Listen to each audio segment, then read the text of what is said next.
అందరికీ నమస్కారం. తెలుగు కథామాలకు స్వాగతం. హౌస్ సర్జన్ నవల చదువుకుంటున్నాము.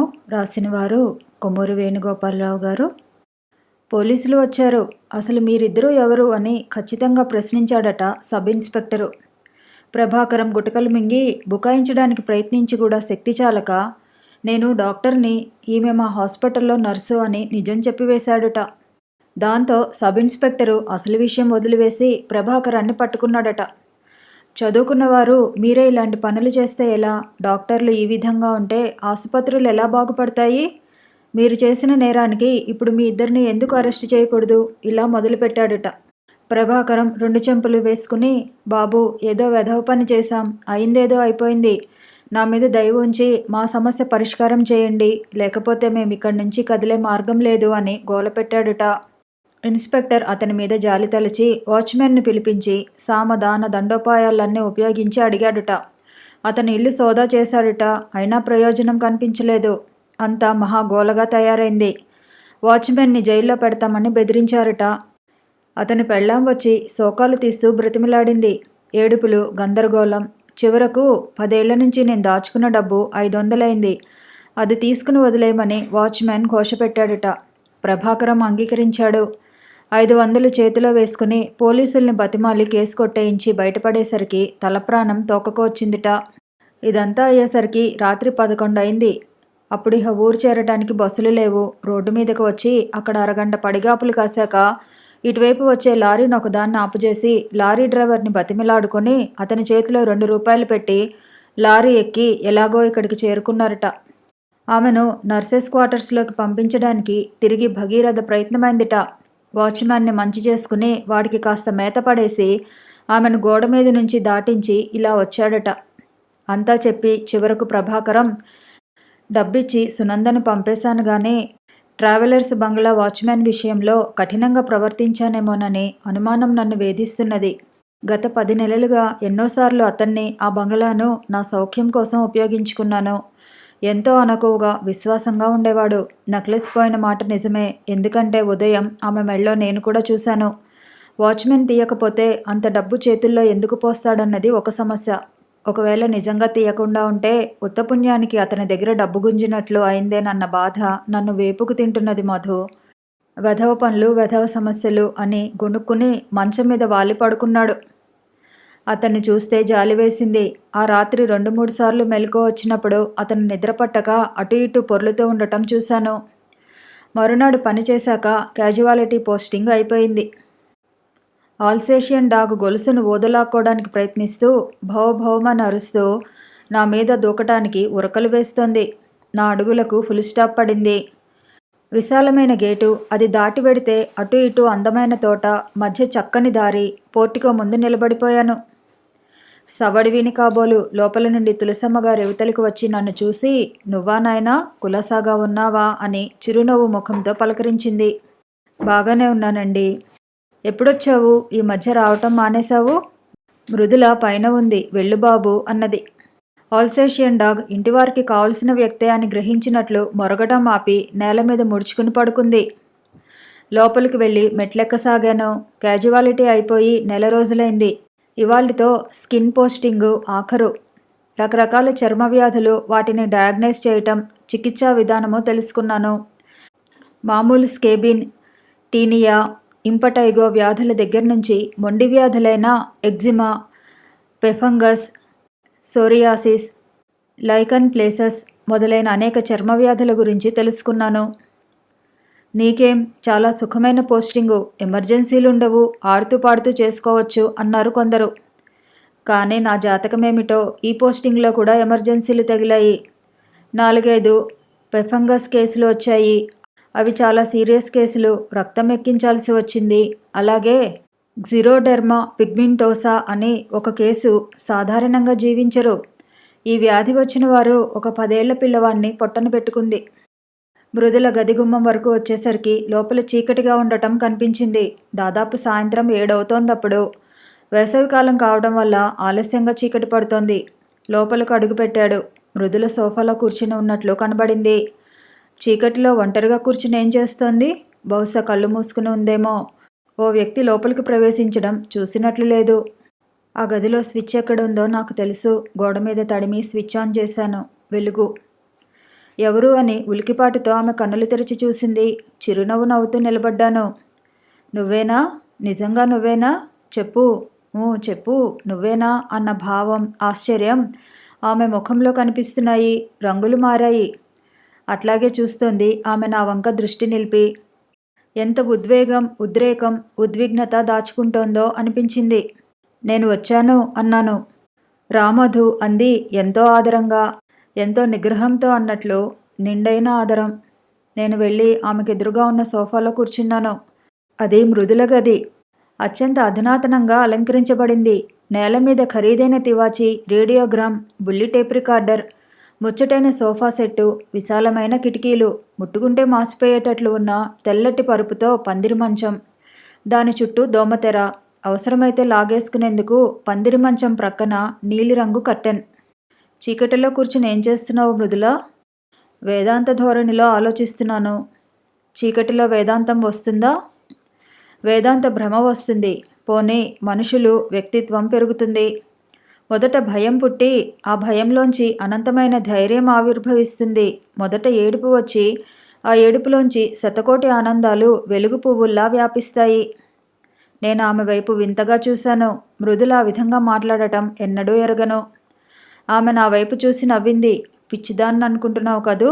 పిచ్చిదాన్ని కాదు, పిచ్చి పిల్లను. అయితే ఈవేళ నుంచి నిన్ను పిచ్చిపిల్ల అని పిలుస్తాను. ఇంకెన్నాళ్ళు పిలుస్తావు? అయిపోవచ్చిందిగా. ఏమిటి అయిపోవచ్చింది? అదే అని ఒక క్షణం మెదలకుండా ఊరుకుని, నువ్వు నన్ను పిలిచే కాలం మన హౌస్ సర్జెన్సీ అయిపోవస్తోందిగా అంది. కొంచెంసేపు ఆమె ముఖంలోకి చూస్తూ ఊరుకుని, మృదుల, తర్వాత ఏం చేస్తావు నువ్వు అని ప్రశ్నించాను. ఆమె నా వంక వాడిగా చూసింది. భావాల వలయాలు జారిపడ్డాయి ఆ చూపుల నుంచి. ఆ తర్వాతతో ఏమీ సంబంధం లేనట్లు మాట్లాడుతున్నావే. నువ్వయ్యా మహాపురుషుడివి, రాగద్వేషాలకు అతీతుడివి. ఈ కాల్పనిక జగత్తులో నీలాంటి వాడితో పరిచయం కావటం నా అదృష్టం. ఏం చేస్తానని అడిగావు కదూ? ఏమీ చేయను. సరదా కోసం ఈ చదువు చదివాననుకుంటాను. నా సొంత ప్రపంచాన్ని నేను నిర్మించుకుంటాను అంది. కొంచెం ఆగి, మరి నీవేమి చేస్తావు అని అడిగింది. జవాబు చెప్పడానికి తటపటాయిస్తున్నాను. జవాబు నేను చెబుతున్నాను విను. పై చదువుకు పెడతావు. ఆ జన్మాంత బ్రహ్మచారిగా ఉండి ప్రజాసేవ చేస్తూ బాహుల్యానికి నీ జీవితాన్ని ఖర్చు పెడుతూ ఉంటావు. నవ్వి ఊరుకున్నాను. అదిగో ఆ నవ్వే, ఆ మందహాసమే నిన్నీ అర్థం కాని మహాసమస్యగా చేసి మమ్మల్ని గందరగోళపరుస్తోంది. మా గుండెల్ని కోస్తుంది. నేను తిరిగి ఏమీ అనకముందే చూడు అంటూ సోఫాలోంచి లేచి మెరుపులా నా ప్రక్కకు వచ్చి కూర్చుంది. దగ్గరగా నన్ను తాకుతూ కూర్చుంది. హఠాత్తుగా దీపం వెలిగి కళ్ళు చెదిరినట్లయి ఎదురుగా నువ్వు కనిపించగానే ఏమని అడగాలనిపించిందో తెలుసా? నువ్వు వచ్చావని వెలుగు వచ్చిందా, లేక వెలుగుతో నువ్వు ప్రకాశించావా అని. అడిగితే ఏం సమాధానం చెప్పేవాడివి? నేను వెలుగును కాను, వట్టి చీకటిని అని సమాధానం చెప్పేవాణ్ణి. అవును, నువ్వు చీకటివే అంది మృదుల. ఆ చీకటి గర్భాన్ని నిర్దాక్షిణ్యంగా కోసి లోపల చూస్తే రేడియంని మించిన కాంతి. నవ్వేశాను. అదిగో ఆ నవ్వే అంది మృదుల తిరిగి. ఎందుకు బాబు నవ్వుతావు? ఓ డాక్టర్ మహాశయ, సూర్యకాంతికి తలతలలాడే నీటి బిందువులో ఎంత స్వచ్ఛత ఉందో, నీ మనోహరమైన చిరునవ్వులో అంతటి స్వచ్ఛత, ఆకర్షణ ఉన్నాయి.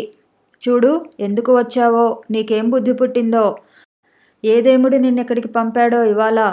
ఈ స్నేహితురాలిపై దయతలచి వరమిచ్చిన దేవుడిలా, జాలి తలిచిన చక్రవర్తిలా ఇక్కడకు దయచేశావు. మా గృహం పావనం చేశావు. నా జన్మ పునీతమైనట్టే భావిస్తున్నాను. ఈ శుభ సమయంలో ఒక ప్రశ్న అడగాలని కుతూహలం. ఏం అడిగేది? అడుగు. మృదుల తన చేతితో నా క్రాఫింగ్ సవరించి జుట్టును అటు ఇటు ముఖం మీదకు పడవేసి ఏం అడిగేది అని నవ్వింది. ఆ సమయంలో ఆమె నాకెంత దగ్గరగా ఉంది. తన సర్వస్వాన్ని దోసిట పట్టి ఆ దోసిలిలో హారతి ఉంచి నా కళ్ళ చుట్టూ త్రిప్పినట్లయింది. ఎక్కడి నుంచో మృదు సుగంధం వీస్తున్నట్లయింది. ఆమె చేతిని మెల్లిగా విడదీసి మరీ చిలిపిగా, చిన్నపిల్లలా ప్రవర్తించకు. అడుగు, ఏమడుగుతావో అన్నాను. ఎప్పుడూ నీ చదువు, ఒంటరితనం, రోగులు, జబ్బులు, ఇదే నీ జీవితం. ఇదే నీ జీవిత పరమావధి. ఇదే నీకు శాశ్వతానందం. ఈ దశలో నిన్నెవరైనా ఓ సుందరి, అమాయకురాలైన ఆడపిల్ల, సంపన్నురాలైన ఓ అభమూ తెలియని సుకుమారి, ఓయి జడుడా, కొంచెం నీలోని బండరాయిని బద్దలు కొట్టి ఆలోచించు. వెన్నెలని, పరిమళాన్ని కూడా నీ హృదయంలో నింపుకో. నీకోసం ఇన్నాళ్ళు 1000 కళ్ళతో వేచి ఉన్నాను. నిగ్రహంతో, సహనంతో సర్వం నీకు ధారపోయడానికి సిద్ధంగా ఉన్న రాకుమారిని. నన్ను నన్ను నన్ను పరిగ్రహించవా అని అడిగితే ఏమంటావు? రుద్ధకంఠంతో, వణుకుతున్న గొంతుకుతో అని ఆర్ద్ర నయనాలతో నా వంక తిలకిస్తూ ఆవేశాన్ని అణుచుకుంటున్నట్లు కనిపించింది మృదుల. నేను గుండెను రాయి చేసుకున్నాను. మృదుల కళ్ళతో నా కళ్ళు కలిశాయి. ఓ రాకుమారి, నీ ప్రేమకు, నీ అనురాగానికి, నీ దయకు కృతజ్ఞుణ్ణి. కానీ నేను అధముణ్ణి. నీకు సమవుజ్జీని కాదు. 7 అంతస్తుల మేడ మీద సుకుమారంగా విహరించే బంగారు పిచ్చిపిల్లవు నీవు. కటిక నేలలో కష్టంగా దుమ్ములో శ్రమపడే శ్రామకుణ్ణి నేను. ఇంత కరుణ నీకు తగదు. ఆ కరుణ కిరణాలు నా మీద ప్రసరింపబడే యోగ్యత, అర్హత నాకు లేవు అంటాను. మృదుల నాకు మరింత దగ్గరగా జరిగింది. అవన్నీ నాకు ఇష్టమేనోయి ఓ ప్రబుద్ధుడా, నిరంతరం శ్రామికుడా. అవన్నీ తెలిసే నేను నా సర్వస్వం నీకు అప్పగించడానికి సిద్ధపడింది అని ఆమె అంటే, అందుకు కూడా అవాంతరం ఉంది రాకుమారి అని ఆ నిర్భాగ్యుడు వినమ్ర వదనుడై విజ్ఞాపక చేసుకుంటాడు. ఏమిటా విజ్ఞాపన? చెప్పండి. చెప్పు మహారాజా అంటుంది. నేను ఉద్యోగిగా నియమించబడి ముందు పై చదువులు చదవాలన్న అభిలాషతో విదేశాలకు పోతున్నాను. సర్వం సిద్ధమైపోయింది. అన్ని సన్నాహాలు పూర్తయిపోయాయి. విమానంలో కాలు పెట్టడానికి ఇంకా కొద్ది రోజుల వ్యవధి అని. మృదుల హఠాత్తుగా నాకు దూరంగా జరిగి ఎర్రపడ్డ ముఖంతో నా వంక చూసింది. కళ్ళలో రక్తిమ, పెదవులు వణుకుతున్నాయి. నువ్వు నిజంగానే విదేశాలకు వెళ్తున్నావా మధు? నువ్వు చెప్పేది నిజమేనా? అవును. అందులో ప్రతి అక్షరము నిజమే మృదులా. ఎప్పుడు చేశావు ఈ ప్రయత్నమంతా? సరదాకి అంటున్నావు అనుకున్నా కానీ ఇంత తీవ్రంగా, సీరియస్గా ఆలోచిస్తావనుకోలేదు. అనుకోకపోవడంలో నా స్వార్థం కూడా ఉందేమో. ఆ విషయం గురించి నేను ఆలోచిస్తే నిజం తెలుస్తుందని భయపడి ఎప్పటికప్పుడు యోచనను మనసులో నుంచి దూరంగా బయటకు నెట్టివేస్తూ వచ్చానేమో. ఈ విషయం గురించి నేను సమయం వచ్చినప్పుడల్లా సూచిస్తూనే ఉన్నాను మృదుల. ఇహ ప్రయత్నం అంటావా? హౌస్ సర్జన్గా అడుగుపెట్టిన మరుక్షణం నుంచి అదే ధ్యాస నాకు. ఎన్నో ఉత్తరాలు ఎందరెందరికో రాశాను. నేను అనుకున్నది సాధించగలిగాను. ఒక్కగానొక్క బిడ్డవు మీ అమ్మకు నీవు అంది మృదుల నా వంక తీక్షణంగా చూస్తూ. ఒక్క బిడ్డవు, చిన్నతనంలోనే తండ్రిని కోల్పోయిన నీకు ఆస్తంతా అమ్మి అష్టకష్టాలు పడి చదువు చెప్పించింది. అటువంటి కన్నతల్లిని ఈనాడు రెక్కలొచ్చాయి గదా అని ఆమె కర్మకు ఆమెను విడిచిపెట్టి నువ్వెక్కడికో ఎగిరిపోదామని చూస్తున్నావా? నీకు హృదయం ఉందా? ఈ నింద కూడా భరించి జేబులోంచి ఒక ఉత్తరం తీసి ఆమెకిచ్చాను. బాబూ, నువ్వు వృద్ధికి రావాలనే కాంక్ష తప్ప అన్యం నా మనసులో లేదు. నువ్వు బుద్ధిమంతుడివి. విద్యతో నీ మనసు ఇంకా వికసించి ఉంటుంది. నువ్వు ఎంతో నిశితంగా ఆలోచిస్తే గానీ ఈ నిశ్చయానికి వచ్చి ఉంటావని నేను అనుకోను. నీ భవిష్యత్తుని గురించి నీకంటే నాకు ఎక్కువ తెలుస్తుందా? నిన్ను విడిచి ఉండాలన్న బాధ కన్నా నువ్వు పైకి వచ్చి పెద్దవాడివి కావాలన్న కాంక్షే నాకు ఎక్కువ. వెళ్ళిరా బాబు, నువ్వు ఎక్కడికి పోదలుచుకుంటే అక్కడికి పోయిరా. నీకెంత శక్తి ఉంటే అంత చదువు. ఆ శక్తిని ఆపకు. మమకారాలేవి దాన్ని నాశనం చేయకుండా చూసే పూచీ నాది. కానీ ఒక్క కోరిక, ఎక్కడికి వెళ్ళినా ఏమి చేసినా నేను కనులు మూసే లోపల మాత్రం తిరిగిరా. మీ అమ్మ అని ఉంటుందందులో. మృదుల చదివింది. ఏం జరిగిందో తెలియదు. ఉన్నట్లుండి ఆనకట్టను ఛేదించుకుని నదీ ప్రవాహం పెళ్ళుబికినట్లు వెక్కి వెక్కి ఏడవసాగింది. నా కడుపులో ఏదో గిరిగిరా తిరిగినట్లయింది. ఎనలేని ఆప్యాయత లోపల నుంచి పెళ్ళుబుకుని వచ్చి ఆమెను సముదాయించడానికి భుజం మీద చేయి వేయబోయి మళ్ళీ ఆగిపోయాను. ఏడుస్తోంది మృదుల. దిక్కుతోచని ముగ్ధబాలిక, చిటారు కొమ్మన కూర్చున్న జతలేని ఒంటరి బంగారు పిట్ట రకరకాలుగా గోచరించింది. మృదుల, ఏమిటిది చంటిపిల్లలా? నువ్వో డాక్టరువు, ఈ విషయం గుర్తుంచుకో. చాలాసేపటికి ఆమె ఏడుపు మాని పమిట చెంగుతో కళ్ళు తుడుచుకొని ఆర్ద్రస్వరంతో అంది. మధు, నువ్వు ఒకందుకు అదృష్టవంతుడిపోయి అటువంటి మహనీయురాలైన మాతృమూర్తి లభించినందుకు.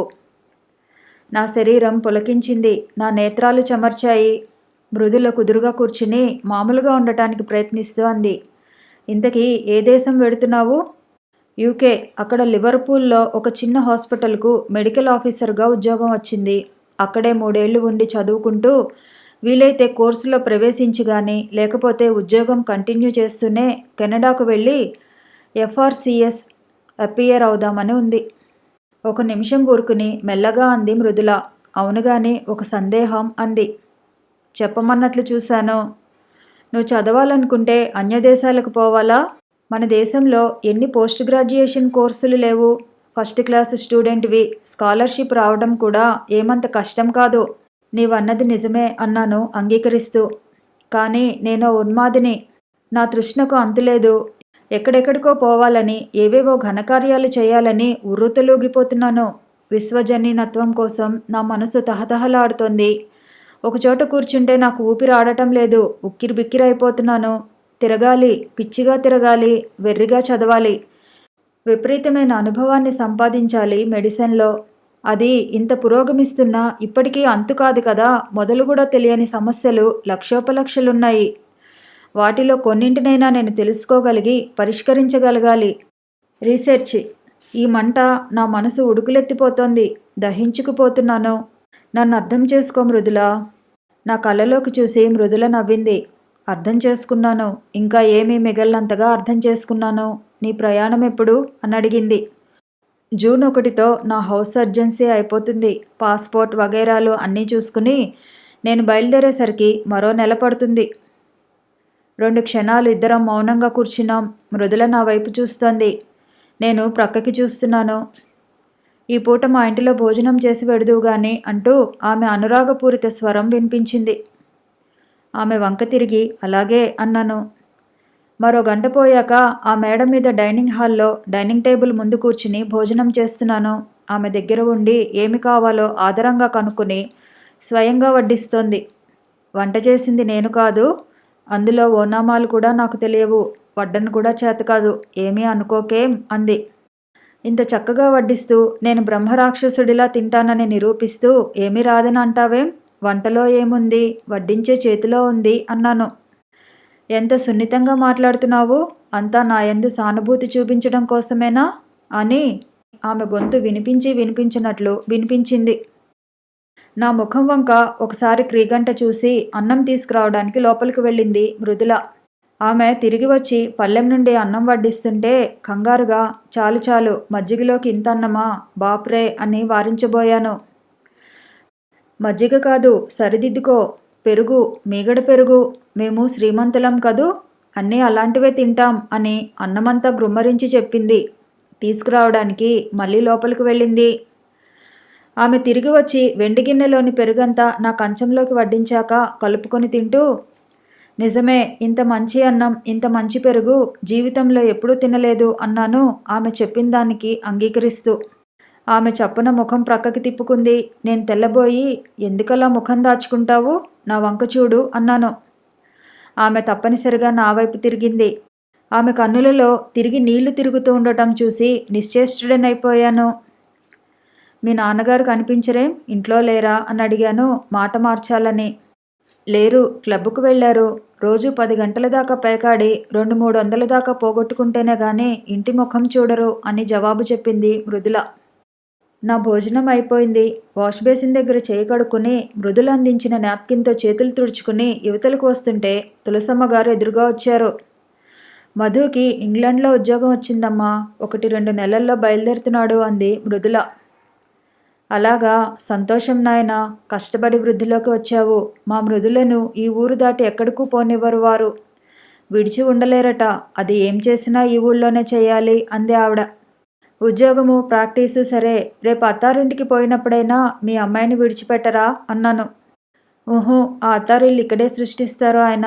అనువైన పరిస్థితి వచ్చిన నాడే మృదులకు పెళ్లి జరుగుతుంది. అయినా ఆయనకి ఇది ఏమంత కష్టమైన పని కాదు అంది. ఆ మాటలో అతిశయోక్తి లేదు. రంగారావు తలుచుకుంటే నేను కష్టపడి సాధించిన ఉద్యోగాల్లాంటివి కానీ, పోస్ట్ గ్రాడ్యుయేట్ కోర్సు కానీ ఏ దేశంలోనైనా సరే అవలీలగా సాధించి ఎంత ఖర్చు పెట్టి అయినా చెప్పించగలడు. కానీ ఆయన ఆ పని చేయడు. మృదులను ఎక్కడికూ పంపించడు. ఆ విషయం నాకు బాగా తెలుసు. ఇహ వస్తానండి అని ఆమె దగ్గర సెలవు తీసుకుని మృదులతో క్రిందకి దిగి వచ్చాను. పోర్టికోలో ముందు స్తంభానికి కట్టేసి ఉన్న ఆల్సేషియన్ డాగ్ నా వంక ఒకసారి చూసి మళ్ళీ మృదుల వైపు దృష్టి మరల్చి ఆమె వైపు రావడానికి గొలుసును లాక్కుంటోంది. జెమిని అని ఆమె దాని దగ్గరగా వెళ్ళి ప్రేమగా వీపు నిమిరి నాతో బయటకు వచ్చింది. ఇద్దరం గేటు దగ్గరకు వచ్చాం. గేటు దాటాను. ఆమె ఇనుప కమ్మీలను ఆనుకొని నిలబడింది. మసక వెలుతురులో ఆమె కన్నులు వాటిలోని తడి ఆద్రంతో మెరుస్తున్నాయి. ఈమె ఇదివరలో నేనెరిగిన చిలిపి మృదుల కాదు. చీటికి మాటికి కోపగించుకునే పసిపిల్ల మనస్తత్వం గల మృదుల కాదు. ఈ మృదుల గంభీర సుందరి. సెలవు అన్నాను. ఇచ్చాను అంది మృదుల. అక్కడి నుంచి కదిలాను. అడుగులు ముందుకు వేసిన కొద్దీ ఆమెకు దూరమైపోతున్నాను. సందు మలుపు వచ్చింది. నేను తల వెనక్కి త్రిప్పి చూడలేదు. మలుపు తిరిగి ముందుకు సాగిపోయాను.